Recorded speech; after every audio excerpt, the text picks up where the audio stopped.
అసలు హనుమ యొక్క అనుగ్రహం కలగడానికి ఒకే ఒక ప్రధాన మార్గంగా చెప్పబడినది ఏది అంటే హనుమత్ ప్రదక్షిణములు.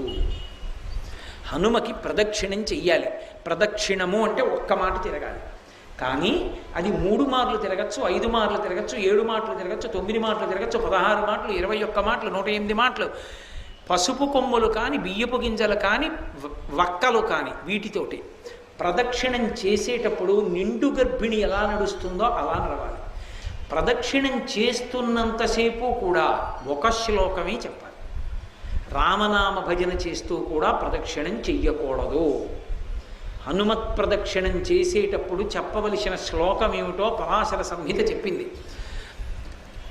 ఆయన దగ్గరికి వెళ్ళినప్పుడు ఆంజనేయం మహావీరం బ్రహ్మ విష్ణు శివాత్మకం తరుణార్క ప్రభం శాంతం ఆంజనేయం నమామ్యహం